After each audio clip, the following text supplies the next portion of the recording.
Welcome my dear rockers, कैसे हैं आप सभी। आज हम देखने वाले हैं believe me the abduction of Lisa McVey. दोस्तों, इस मूवी की कहानी एक रियल लाइफ इंसिडेंट पर बेस्ड है, जिसमें हम एक सीरियल किलर को दिखाया गया है जो कि एक 17 साल की लड़की को किडनैप कर लेता है। पर यह कहानी हर किडनैपिंग स्टोरी से बिल्कुल अलग है, क्योंकि इसमें कोई भी उस लड़की का विश्वास नहीं करता कि उसका किडनैप हुआ था, ना तो पुलिस और ना ही उसका अपना परिवार। तो चलिए इस इंटरेस्टिंग कहानी को शुरू करते हैं, जो सच में लिजा मैकवे नाम की एक लड़की के साथ घटी थी।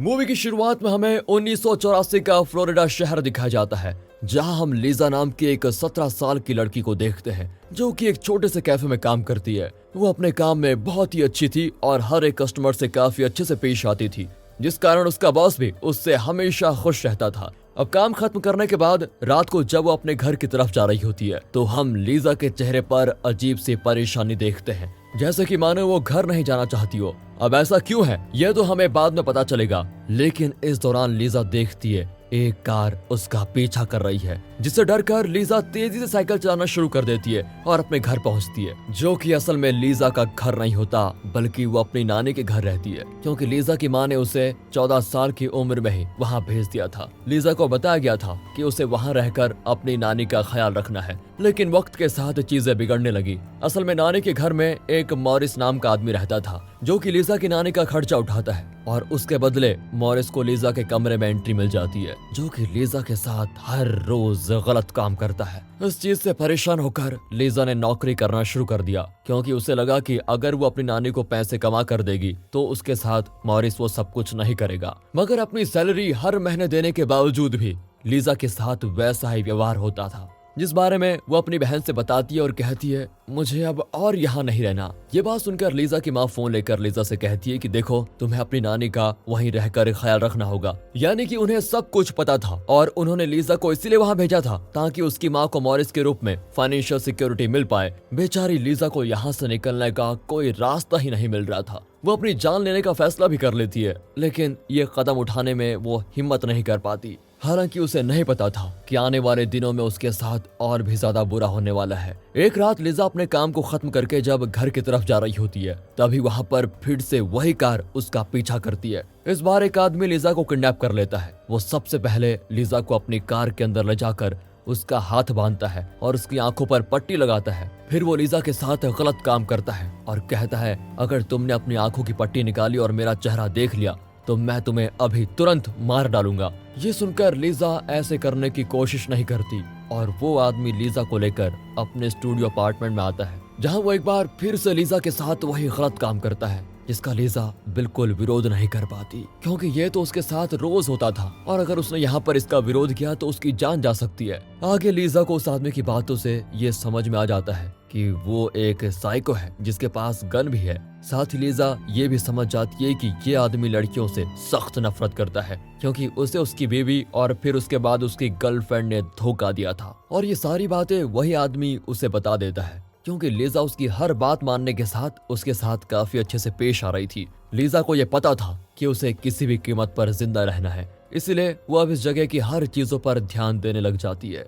आवाजों को पहचानती है, यहाँ के एनवायरनमेंट और सराउंडिंग्स को समझती है, यहाँ तक कि उसने सीढ़ियों को गिन लिया था जिसका नंबर 22 है। फिर लिजा किडनैपर को अपना गलत नाम और उम्र बताती है। दूसरी तरफ लिजा जब घर नहीं पहुंचती तो उसकी नानी को लगता है कि लिजा घर छोड़कर भाग गई है, और एहतियात के तौर पर वो पुलिस स्टेशन में लिजा के मिसिंग होने की रिपोर्ट लिखवाती है। साथ ही वो पुलिस वालों से कहती है, हो सकता है लिजा खुद ही घर छोड़कर चली गई हो। अब रिपोर्ट की गई है तो पुलिस पूछताछ के लिए लिजा की माँ के पास जाती है, जो कि वही बोलती है जो लिजा की नानी ने कहा था।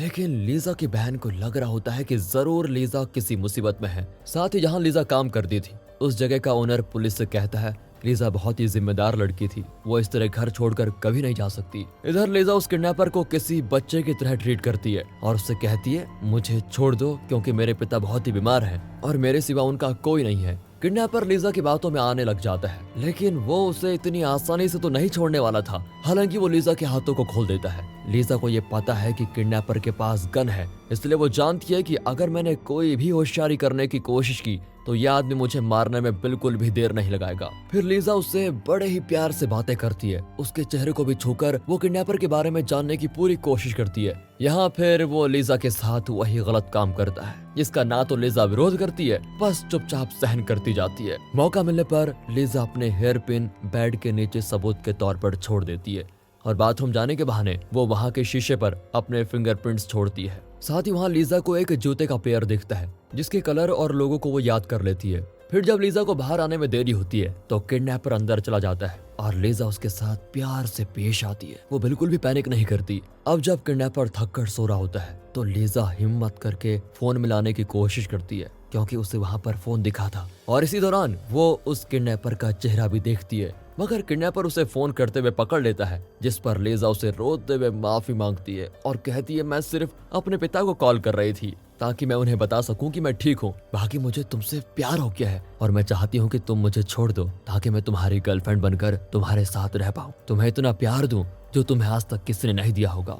लीजा की ये बातें सुनकर किडनैपर पिघल जाता है, वो उसे कुछ नहीं करता। दूसरी ओर फ्लोरिडा पुलिस डिपार्टमेंट एक सीरियल किलर से काफी परेशान होती है, क्योंकि एक सीरियल किलर ने पिछले 6 महीनों से उनकी नाक में दम किया हुआ है। उसने 9 लड़कियों के साथ गलत काम करके उन्हें मौत के घाट उतार दिया था, पर उसका कोई भी सुराग पुलिस को नहीं मिल पाया। इधर किडनैपर लीजा को छोड़ने का मन बना लेता है और उसको एक सुनसान इलाके में लेकर आता है। फिर उसके मन में आता है कि मुझे लीजा को मार देना चाहिए, इसलिए वो उसे वहां मारने का फैसला करता है, जिस पर लीजा उसे एक और बार कहती है कि मुझे तुम्हारी गर्लफ्रेंड बनकर तुम्हारा ख्याल रखना है, प्लीज मुझे ना मारो। ये बात सुनकर वो फिर से लीजा को कुछ नहीं कर पाता और लीजा से कहता है कि पुलिस को तुम बताना कि तुम्हें किसी काले और मोटे से दिखने वाले आदमी ने किडनैप किया था। इतना कहकर वो लीजा को पेड़ के पास छोड़कर चला जाता है, जिसके बाद बेचारी लीजा भागते हुए अपनी नानी के घर पहुंचती है और उन्हें बताती है कि नानी मेरा किडनैप हुआ था, जिस बात का उसकी नानी को विश्वास नहीं होता। वो पुलिस को कॉल करके बता देती है कि लीजा घर आ गई है। अगले दिन डिटेक्टिव लोपेज लीजा से पूछताछ करने के लिए आते हैं,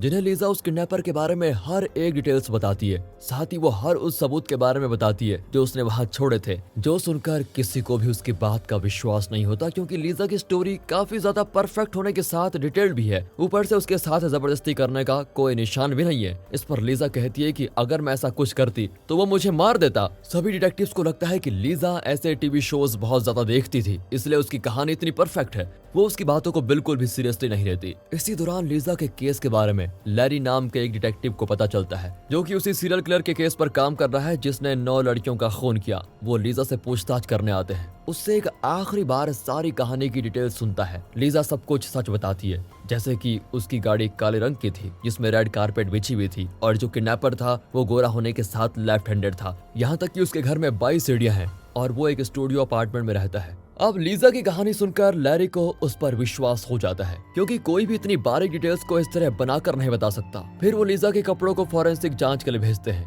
तो उनमें से लैरी को एक थ्रेड का पता चलता है जो मरी 9 लड़कियों के कपड़ों पर भी था। फिर वो लीजा की मदद से एक स्केच तैयार करते हैं और लैरी इस नतीजे पर पहुंचता है कि लीजा को जिसने किडनैप किया था वही वो सीरियल किलर है। इसलिए लैरी लीजा के घर फोन करके उसके हिप्नोसिस की परमिशन लेने की कोशिश करता है, जिससे मॉरिस लीजा का फादर बनकर बात करता है और इसके लिए साफ इनकार कर देता है। अब मॉरिस के इस बर्ताव से लैरी को उस पर शक भी होता है, इसलिए वो लीजा से उसके बारे में पूछने की पूरी कोशिश करता है, जिसे आखिरकार लीजा बता देती है जो भी मॉरिस ने उसके साथ आज तक किया था सब कुछ। उसके इस बयान पर माइनर लड़की का शोषण करने के जुर्म में लैरी मॉरिस को अरेस्ट कर लेता है, जिसके बाद वो परमिशन लेकर लीजा को अपने घर लेके जाता है, जहां बीते हुए दिनों के साथ लीजा और लैरी में एक पिता और बेटी का बॉन्ड बन जाता है। इसी दौरान लीजा की दोस्ती लैरी की बेटी से भी हो जाती है। अब क्योंकि लैरी श्योर था कि लीजा का किडनैपर ही वो सीरियल किलर है, इसलिए वो लीजा को उस जगह लेकर जाते हैं जहां उस किडनैपर ने लीजा को छोड़ा था। लीजा याद करती है और वो पुलिस को एक गैस स्टेशन के बारे में बताती है जो कि करीबी है, और वहीं से उस किडनैपर ने अपनी गाड़ी में गैस भरवाई थी। उस गैस स्टेशन के पास सीसीटीवी कैमरा को चेक करके उस किडनैपर की एक फोटो मिलती है। फिर कुछ दिन के बाद लीजा की बताई गाड़ी में पुलिस को वैसा ही एक आदमी दिखता है, जिसकी फोटो लैरी लीजा को दिखाता है और लीजा तुरंत उसे पहचान लेती है। जिसके बाद उस आदमी के घर पुलिस की टीम जाती है, जहां लीजा ने जैसा बताया था सब कुछ वैसा ही है। वहां 22 सीढ़ियां हैं, बाथरूम में वो जूता और लीजा के फिंगरप्रिंट्स, साथ ही बेड के नीचे लीजा का हेयर पिन भी है। अब किडनैपर घर पर नहीं था, यहाँ पुलिस को पता चलता है कि उसका नाम बॉबी है और ये सारे सबूत मिलने के बाद जल्द ही पुलिस बॉबी को एक मूवी थिएटर के बाहर पकड़ लेती है। इस बारे में जब लीजा को बताया जाता है तो वो काफी खुश होती है और सभी उस सीरियल किलर को पकड़ने में पुलिस की मदद करने के लिए लीजा की काफी सराहना करते हैं। इसके बाद लीजा अपनी नानी के घर वापस नहीं जाती बल्कि वो अपनी आंटी अंकल के घर रहने का फैसला करती है, जिन्हें लीजा की इस हालत के बारे में बिल्कुल भी पता नहीं था। वो लैरी से कहते हैं कि हम लीजा का पूरा ध्यान रखेंगे और यहाँ जाने से पहले लीजा लैरी के गले लग जाती है, जो कि उसे अपनी बेटी की तरह मानने लग जाता है। इसीलिए लैरी भी बहुत इमोशनल होता है। खैर लीजा को जिस परिवार और प्यार की तलाश थी आखिर में वो उसे मिल ही गया। वो अपनी जिंदगी में अब काफी खुश है। मूवी के आखिरी सीन में हम रियल लीजा मैकवे को देखते हैं, जो कि अब एक पुलिस ऑफिसर बनकर अपने जैसे लड़कियों की मदद करती है। साथ ही बॉबी की बात करें तो उस पर 1984 से 2019 तक केस चलने के बाद उसे मौत की सजा दी गई। और दोस्तों इसी के साथ ये मूवी यहाँ पर खत्म होती है। और अगर आपको ये वीडियो अच्छी लगी हो तो हमारे दूसरे चैनल मूवीज जुबैदर को भी सपोर्ट कीजिए, उसे सब्सक्राइब करें। बाकी मिलते हैं अगली वीडियो में, तब तक के लिए गुड बाय, अपना ख्याल रखिए and finally thanks for watching.